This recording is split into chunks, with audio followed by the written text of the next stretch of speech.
안녕하세요. 대답이 없어. 네, 안녕하세요.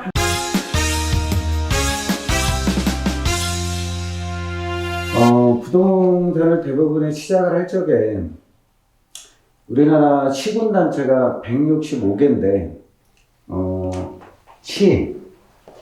시가 77개, 그 다음에 군이 88개예요. 합치면 몇 개요? 165개죠? 165개. 그래서 우리나라의 전 국토가 165개의 시군단체로 나눠져 있는데, 이 지역들 자체 중에서 어느 지역의 부동산이 상승할 것인가, 올라갈 것인가, 이런 부분을 판단해 볼 수가 있는데요. 전 국토에 개발 계획이 없는 곳은 없어요. 네. 여기 보시면 여러분들이 잘 아는 춘천 지역 같은 경우, 여기가 광양, 순천이 이쪽 지역이죠. 순천에도 개발 계획이 있고, 여수도 개발 계획이 있고, 함양군도 개발 계획이 있습니다. 무주군도 개발 계획이 있고. 그래서 전 국토가 개발 계획이 없는 곳은 단 한 군데도 없어요. 단, 이 개발 계획을 해놓는다고 해서 인구 밀도를 올 수 있느냐, 이 부분의 차이점인데, 하나 예를 들자면, 금산군 같은 경우는 금산군 개발 계획이 따로 있고, 옥천은 옥천 개발 계획이 있습니다. 근데 옥천군에 특별하게 개발 계획을 세운다고 해서 인구 밀도가 오지는 않는다는 거죠. 옥천이 가장 유명한 거는 뭐예요? 옥천. 여러분들 조경수 같은 경우 아시죠? 나무. 예? 그래서 원해. 그런 부분들이 상당히 밀집되어 있는 곳을 볼 수 있습니다. 금산군 같은 경우는 여러분들이 아시는 인삼의 고장. 그래서 유통의 고장이라고 말씀을 드릴 수가 있겠죠. 근데 이 인삼이 다 수작업이에요. 기계가 할 수 있는 거는 뭐 세척 같은 경우도 예전에는 다 손수 씻었는데 요즘은 기계가 일부 합니다. 하지만 인삼이 약해요. 그래서 부러지던가 상하게 되면은 이 부분이 활용 가치성이 떨어진다는 거죠. 제품 자체가. 그래서 금산군하고 옥천군하고 따진다면은 금산군이 훨씬 더 인구 밀도가 높습니다. 그 이유는 뭐냐면 유토의 고장이었고 사람들이 손수 인삼을 나르고 캐고 따고 판매하고 이런 부분들이 일부분들의 상류층이 머물 수 있다는 거죠. 근데 이 옆에 쪽에 금산군에 여기 보시면은 진안군, 그 다음에 완주군, 그 다음에 옆에 보시면은 금산군 옆에 무주군이 있습니다. 근데 금산군하고 무주군하고 차이점이 엄청나게 이루고 있죠. 무주군 같은 경우는 인구 밀도가 3만이 거의 안 돼요. 근데 금산군 같은 경우는 한 6만 8천? 훨씬 더블이죠. 같은 군 단위인데도 인구 밀도가 이렇게 차이가 있는 부분들은 경제적인 부분이라는 거죠. 그래서 컨셉 자체가 틀려요. 무주군은 실질적으로 덕유산 국립공원을 끼고 있어가지고 스포츠의 메카, 그 다음에 청전 자연지역 해가지고 반딧불이 서식하는 지역으로서 자연과 함께 사람들이 머무를 수 있고 농공단지나 휴양지나 또 스포츠, 스키장이나 그런 부분에서 형성시키는 부분들의 차이점이 있는 부분이고, 금산군 같은 경우는 유통의 고장, 그래서 인삼 재배를 해서 그만큼 세계적군과 또 축제가 똑같이 있지만 지금은 코로나 때 때문에 축제를 대부분이 안 하고 있지만 무주군 같은 경우는 실질적으로 반딧불 축제 해가지고 사람들이 어느 정도 정착해서 많이 온단 말이에요. 금산군 같은 경우는 인삼 축제를 하죠. 근데 컨셉 자체가 틀려요. 그래서 이런 지역들의 부동산 투자를 하는 부분에 대해서는 실질적으로 가격이 상승한다고 하더라도 어느 정도밖에 상승을 하지 못한다는 거죠. 근데 강원도에 양양이라는 곳이 있어요. 근데 똑같은 군단이란 말이에요. 근데 양양군과 무주군을 비롯해서 본다면은 무주군 같은 경우도 덕유산 국립공원과 계곡, 이런 부분들이 너무나 아름답고 시원하고 여름철에는 사람들이 어마어마한 인파가 몰립니다. 하지만 해안가에 비롯해가지고 오직 오는 부분에 대해서는 어마어마한 차이점이 있다는 거죠. 그래서 주변에 인구 밀도가 얼만큼 있냐에 따라서 틀리다는 겁니다. 대전 광역시라는 부분들 때문에 금산군과 무주군 같은 경우, 옥천, 완주 이런 데 지역 같은 경우 사람들이 일부가 간단 말이에요. 근데 서울 수도권의 인파가 양양을 가는 곳과는 어마어마한 차이점이 있다는 겁니다. 그래서 과연 이 수도권 인파를 어느 지자체로 땡겨올 것이냐, 아니면 광역시 인구를 어떠한 목적하에서 땡겨올 것이냐, 이런 부분들이 차이점이 있습니다. 그래서 우리나라의 시군단체가 165개인데 이 165개의 시군단체가 개발 계획은 어느 누구 지자체든지 존재를 하는데 과연 이걸 만들어 놨을 적에 인구 밀도를 데리고 올 수 있느냐, 이런 부분의 차이점을 볼 수 있습니다. 하나 예를 들자면 제가 과거에 여기 보시면은 고성군이라는 데가 있어요. 고성군 자체가 공룡이 20년 전에 발견이 돼가지고 공룡 엑스포라는 부분들을 주관하게 됐습니다. 그래서 많이 떴죠. 이 지역 자체가, 고성군 자체가. 인구 밀도가 여기도 마찬가지로 3만이 좀 정도밖에 되지가 않습니다.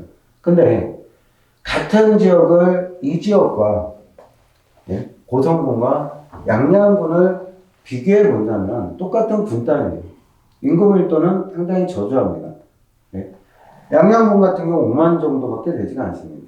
그리고 고성군 같은 경우도 3만이 좀 넘는 부분을 판단해 볼 수 있겠죠. 근데 같은 지역이더라도 이 경상남도 인구 전체 합쳐봤자 350만 정도밖에 되지가 않습니다. 350만이 10%가 오는 것과 우리나라 50%의 수도권에 모여 사는 인구 밀도가 2,500만 명이 강원도로 오는 것과는 차이점이 있다는 거예요. 이런 것처럼 이제는 전 국토가 어느 지자체는 인구 밀도가 계속적으로 빠질 것이고 어느 지자체는 인구 밀도가 늘어날 것으로 판단합니다. 그 부분이 두 가지로 판단해서 볼 수 있는데, 한 가지는 관광, 또 하나는 4차 산업.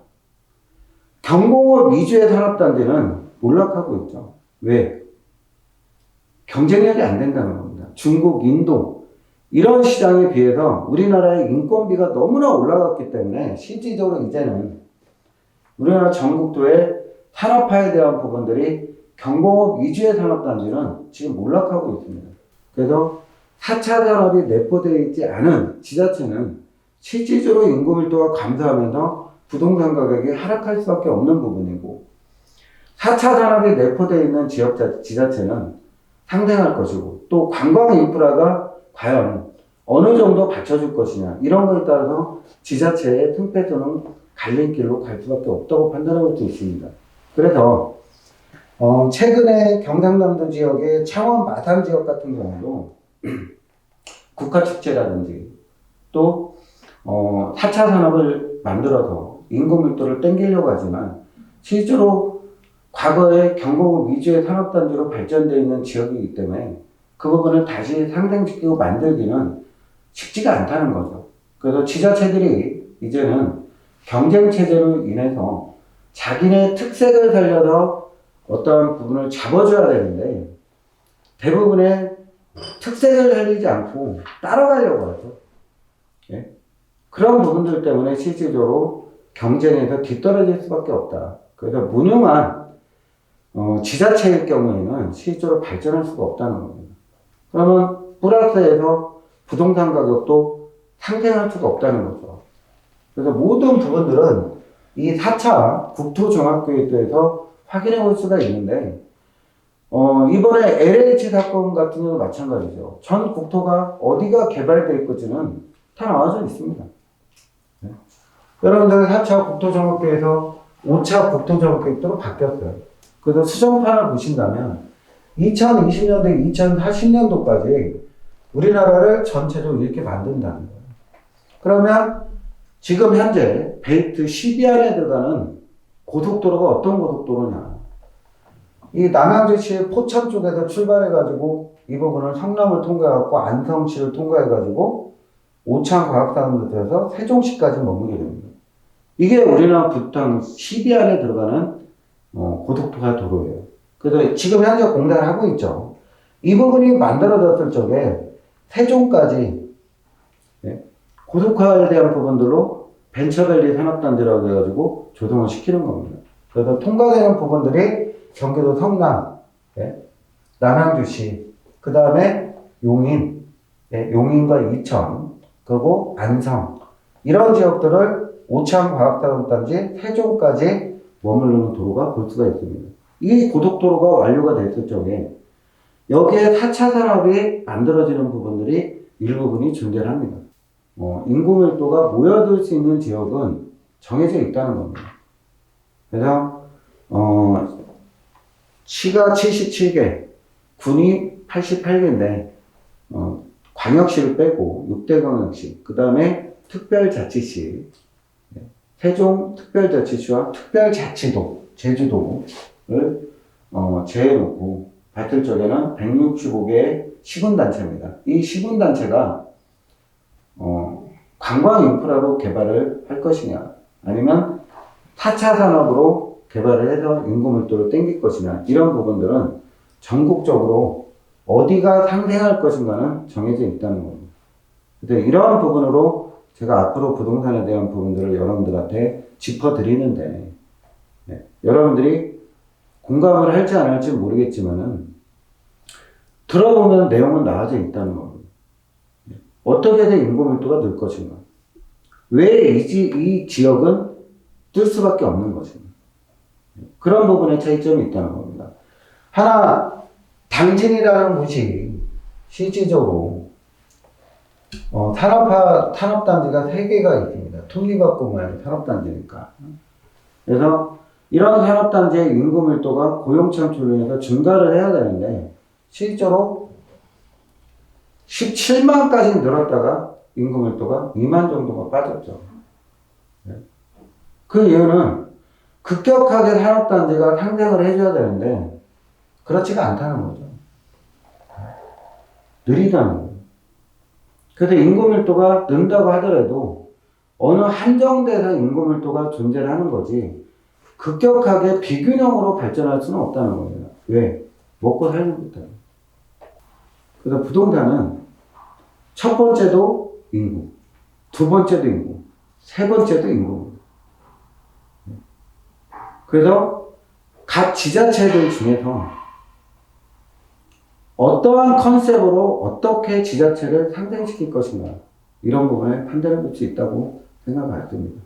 그래서 5차 국토조정계획도가 1968년도에 1차부터 시작해갖고 지금 5차까지 만들어져 있는데 이대로 개발은 하고 있다는 겁니다. 근데 과연 어느 지자체가 인구 밀도가 어느 쪽으로 땡겨올 것인가, 이런 부분들은 결정이 돼 있다는 거죠. 아무리 군 단위가 어마어마하게 성장을 한다고 하더라도 한계점이 있다.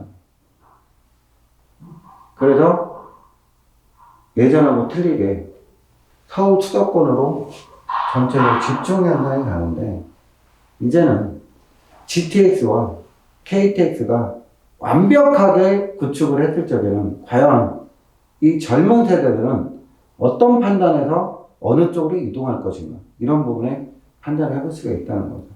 그래서 다음 시간 때도 어떠한 특정 지역이 165개 시군단체 중에서 과연 뜰 수 있는 부분들이 뭐가 존재를 하는가, 현재 산업단지가 어떻게 들어올 것이며 앞으로 어떻게 만들어질 것인가, 또 지자체들 중에서 관광 인프라가 어디를 통과해 가지고 어떠한 관광 인프라로 상생을 시킬 것인가, 이런 부분들은 다 정해져 있다는 겁니다.